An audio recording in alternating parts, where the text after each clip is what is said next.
back with Prime Minister Benjamin Netanyahu. Let's turn to Libya, where it's a pretty disconcerting picture is now emerging, where Gaddafi appeared to be on his way out, but has now fought his way back and appears to be winning the battle against the protesters. No one's intervened on the behalf of those protesters. What do you make of what's happening there? Well, Gaddafi is no friend of Israel, is no friend of the Jewish people.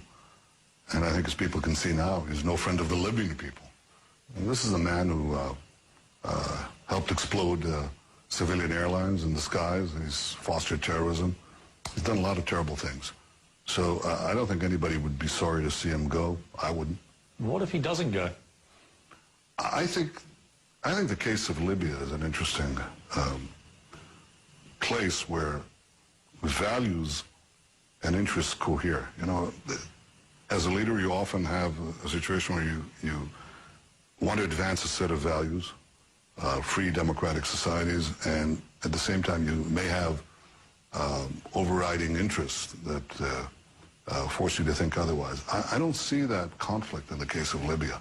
I think he could be done away with, and I think everybody would benefit. I mean, everyone seems to be in agreement that he's got to go. My point is that he's not going, and he's made it clear he won't go, and he appears to be winning his battle by mercilessly killing any protesters. We are seeing something that's bordering on genocide here. Is there not a moral compunction for America, for the West generally, to get in there and sort this out?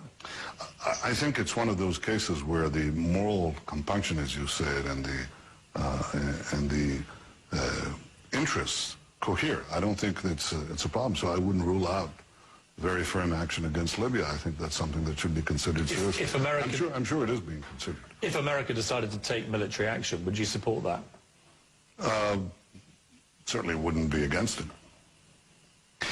Moving to Saudi Arabia, some fascinating developments in Bahrain, where it would appear that Saudi forces have been in there. And that's a pretty surprising development, isn't it? What do you make of that?